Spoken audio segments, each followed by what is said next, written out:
भविष्यावर बोलू काही कार्यक्रमात संपदा सगळ्यांचं स्वागत करते. त्याचबरोबर राशीचक्रकार शरदजी उपाध्ये इथे उपस्थित आहेत, त्यांचंही नमस्कार स्वागत करते. आपण नक्षत्रांविषयी जाणून घेतोय हे तर सांगायला नकोच. प्रत्येक राशीचाही आपण अभ्यास खरं तर केला होता. तेव्हा असं वाटत होतं की चला ही राशी संपूर्ण समजली, पण नाही. तेव्हाही शरदजी म्हणत होते की नाही, नक्षत्रांप्रमाणे त्याच्या शेड्स बदलतात, त्याच्या छटा बदलतात असं म्हणूया.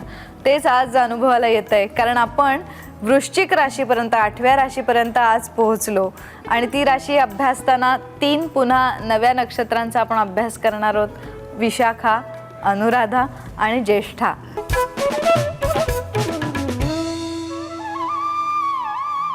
पहिलाच प्रश्न विचारते शरदजींना की शरदजी, विशाखा नक्षत्र आपण काल तुळेत सुद्धा ऐकलं, त्याच्याबद्दल थोडी भीती शांती करायला लागते वगैरे तेही ऐकलं, पण तरी त्याचा 4था चरण आहे तो वृश्चिक मध्ये येतोय. तिथून सुरुवात करा. शेड्स सुरेख शब्द वापरला असतो. प्रत्येकाच्या शेड असतात. गॉगलच्या सुद्धा अशा वेगळ्यात काचा कशा असतात ना, गॉगल एक आहे पण त्याच्या शेड्स बदलतात. तसं ह्या विशाखामध्ये तोळेला अनुकूल नसलेलं थोडं वातावरण आहे. स्वाती किती सुंदर नक्षत्र आहे, पण त्या विशाखामध्ये लोभ, घात करणं वगैरे काही शब्द असे अप्रिय आलेले आहेत. ते नक्षत्र तेच, पण इथे विशाखा थोडं आणखी गंभीर होणार आहे, कारण ते वृश्चिकेत आलं आहे. आणि वृश्चिकेचा संताप, वृश्चिकेचा एक सेट फॉरवर्डनेस सगळं तुला माहिती आहे. अशा फटकळ, तामसी, नांगी काढून बसलेल्या राशीमध्ये त्यात पुन्हा ते स्खलनशील नक्षत्र आलं. तर ज्याचं नक्षत्र विशाखा आहे पण रास वृश्चिक आहे, त्यांनी प्रचंड काळजी आपल्या कॅरेक्टरची घ्यावी. आपण प्रवाहपतीत होणार नाही ही काळजी घ्यावी. म्हणजे काय होतं, बारीक सारीक गोष्टीचा मोह पटकन होतो, बघता बघता घसरतो कधी आपण हे कळत नाही. आणि म्हणून मद्य सोडण्याची वेळ किंवा तर पहिला घोट घेण्यापूर्वी हे शब्द इथे लागू पडतात. तुम्हाला एकदा व्यसन लागलं किती प्रयत्न करा, मग ती स्खलनशील नक्षत्र असल्यामुळे विशाखाचे तोळेमधले जे काही थोडे बहुत दोष सांगितले मी ते इथे आणखी गंभीर होणार. मग त्याला एक मार्ग आहे, चांगला मार्गदर्शक भेटणं, चांगला गुरु भेटणं वगैरे. ते शरदचंद्र जे बंगालचे लेखक आहेत त्यांची प्रसिद्ध गोष्ट आहे, भयंकर व्यसनदार पण परमहंस गुरु. तर त्यामुळे त्यांनी ठरवलं आता नाही कमी करायचं, आपल्या सद्गुरूंना आवडणार नाही. अर्धा केला ग्लास, पाव ग्लास केला, पाव झालं परत नाही, नंतर भाऊ पूर्ण भरायचे. पण एके दिवशी त्यांनी जेव्हा गुरूंसमोर उभं राहून विचारलं, गुरुदेवा हे बरोबर नाही, मी अनुग्रहित आहे. ते म्हणलं अरे घे ना तू, आपल्याला जे जे आपणास आवडे ते ते ठेवावे देवापुढे, तर तू ते घे पण मला अर्पण करून मग घे. काय त्यांना वाटलं गुरु असावेत असे. आणि मग तो भरलेला ग्लास घेऊन त्यांच्यासमोर ठेवला आणि जो बांध फुटला, हे असलं घाणेरडं द्रव्य मी माझ्या गुरूंना अर्पण करतोय जे माझ्यासाठी केवढे कष्ट करतायत. खाडकन ग्लास फोडून टाकला, पुन्हा धरला नाही. असं एक जालिम उपाय तरी केला पाहिजे. म्हणून वृश्चिक विशाखा, मी तर म्हणे 27 नक्षत्रात धोकादायक योग वृश्चिक विशाखा आहे. आता लक्षात घे, मी वधूवरांना मार्गदर्शन करतो. तरुण मुलामध्ये माझं अत्यंत प्रेम आहे, पिढीच वेगळी आहे सगळी.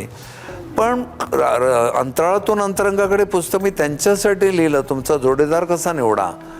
त्यात मी असं नक्षत्राप्रमाणे लिहिलं नाही, कारण ते पूर्ण राशीचंच वर्णन केलं आहे.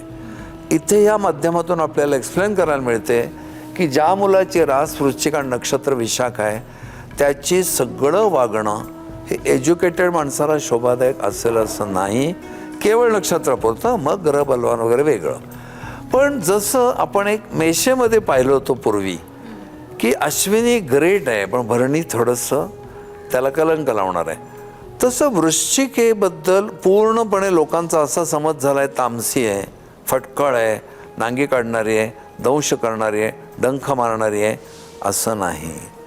त्या वृश्चिकेचा 3/20 कलेचा 4था चरण विशाखाचा संपला की अनुराधाची सुरुवात होते आणि सुंदर ओएसिस आपल्याला इथे मिळतं. अनुराधा नक्षत्रावर जन्म घेतलेल्या बायका, म्हणजे जन्माच्या वेळी अनुराधा नक्षत्रात चंद्र असलेल्या बायका दिसायला खूप सुंदर असतात. म्हणून सुंदर स्त्रियांचे नाव अनुराधा ठेवण्याची पद्धत आली असेल.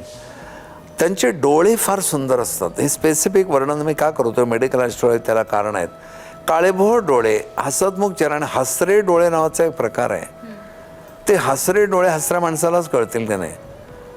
त्यामुळे अनुराधा नक्षत्र हे वृश्चिकेच्या सगळ्या तामसीपणाला बदलवून टाकणार आहे. अनुराधा नक्षत्र गोड आहे, बोलायला छान आहे, रूपाने चांगलं आहे, फक्त विषयासक्त आहे. अनुराधा नक्षत्रात तरुण मुली जर असतील घरामध्ये तर त्यांना सांगा, ठीक आहे तुमची पिढी आहे, थोडं स्वातंत्र्य घ्या तुम्ही, पण Wien character is lost everything is lost. But Wien everything is lost future steel remains.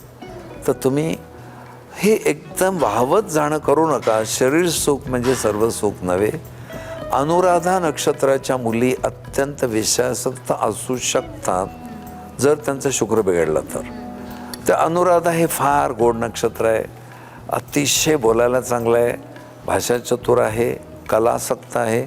Anuradha नक्षत्राच्या बायकांना छान रांगोळ्या घालता येतात. उत्तमपैकी त्यांच्या कला घरातल्या पण बघण्यासारख्या असतात. उत्साह अमाप असतो. काय करू काय नको असं होतं. या सगळ्या मेजवानीमध्ये हे जे कार्यक्रम करणाऱ्या बायका विविध पदार्थ आपल्याला करून दाखवतात. आपण लज्जतदार म्हणतो, त्या लज्जत चाकता येते आपल्याला. हे सगळं अनुराधाचं वैशिष्ट्य आहे. वृश्चिकेतल्या विशाखाचा हा चौथा चरण म्हणजे पहिले दिनोश 20 कला धोकादायक आहेत. अनुराधा सौंदर्याचं आहे, पण ज्या सौंदर्याला विषयाचा थोडासा गंध आहे. आपल्याला कळतं ना, हसण्यावरनं, बोलण्यावरनं, नजरेवरनं, डोळे मुरडणं, बघणं तिचं जरा पलीकडच्या माणसाला अट्रॅक्ट करण्याचे प्रयत्न ह्याच्यात दिसतात. पण बाकी सौंदर्याचं नक्षत्र आहे. अनुराधा नक्षत्राचा पहिला चरण वृश्चिकेत 6:40 संपतो, दुसरा 10 अंशावर संपतो, तिसरा 13:20 कलेला संपतो आणि चौथा 16:40 संपतो. का तुझा एक गोंधळ होण्याचा काय संभव आहे. इथं ज्येष्ठा 2-3च लिहिले. हे रिकामं कसं. हे रिकामं नाही, हे सगळं मिळून ज्येष्ठ आहे. तसं हे एवढं सगळं अनुराधा आहे. कळलं. या अनुराधा नक्षत्रावर पुरुष जर जन्माला आले तर पुरुषांमध्ये सुद्धा मादकपणा असतोय, कोणाला पटणार नाही. काही पुरुष रगेल असतात, काही रंगेल असतात, पण काही मादक असतात.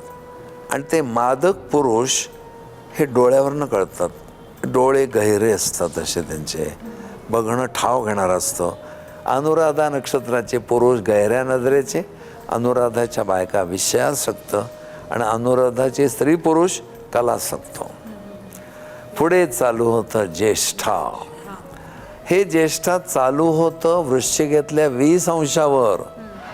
पहिला चरण संपतो 20ला, 13-20ला दुसरा चरण, तिसरा 26-40ला आणि वृश्चिकेची समाप्तीच ज्येष्ठा नक्षत्र करतं, चौथा चरण. मग धनुला सुरुवात होते. नवाडाव नवे पत्ते वेगळं. ज्येष्ठा अत्यंत उष्णतेचं नक्षत्र आहे. ज्येष्ठा नक्षत्र काळजाला घर पाडणारं वर्तन करू शकते बोलण्याने वगैरे. ज्येष्ठाचे लोक वृश्चिकेतला टिपिकल विंचवाचा अर्क घेऊन आलेले असतात. पण ज्येष्ठा इतकं गुणवान नक्षत्र पण नाही. कमालीचा परफेक्टनेस असतो त्यांच्यात. अकाउंट्स ठेवायचे, जे काय करायचं परफेक्ट काम करणं. ज्येष्ठापर्यंत गाडी येऊन पोहोचले. शरदजी सांगा की ज्येष्ठा हे म्हणजे विशाखाची भीती वाटली, अनुराधा छान मोहक आहे वगैरे, पण मानी आहे हेही कळलं. ज्येष्ठाबद्दलही तुम्ही परत आणखीन. पण तुला वृश्चिक राशी आणि विशाखा नक्षत्राची तीव्रता कळली. हो कळली. कारण मुळातच वृश्चिक राशीचं जे आपण वर्णन आहे म्हणजे कामातूर रास आहे, तामसी आहे. आणि त्यात विशाखा नक्षत्र हे सुद्धा एक तापटपणाच द्योतक आहे. गळवा उपरी पीठिका, गळवा उपरी पीठिका असं त्याचं झालंय. बरोबर. हे का म्हणतोय मी, विशाखा ही मुळात स्खलनशील नक्षत्र आहे आणि वृश्चिक स्खलनशील राशी आहे. अनुराधामध्ये परत थोडं रिपीट करायचं तर अनुराधामध्ये काय गुण आहेत तर मोहकपणा जसा आहे ना, विषयासक्त असेल पण मोहकपणा आहे न, तसं नाटकीपणा पण आहे. इथे मजेचाच अभाव आहे. ज्येष्ठामध्ये कडक शिस्त आहे. मग तो काय करतो, बारीक बारीक गोष्टीवर अटॅक फार करतो. तुम्हाला एवढं साधं समजत नाही, हे अमुक वाजता बंद होत, त्याच्यात तुम्ही काय नाही करा, हे काय, अरे थोडंसं शांतीने घे. पण त्याचं म्हणणं या पद्धतीने जर केलं नाही तर सुधारणा होणार नाही.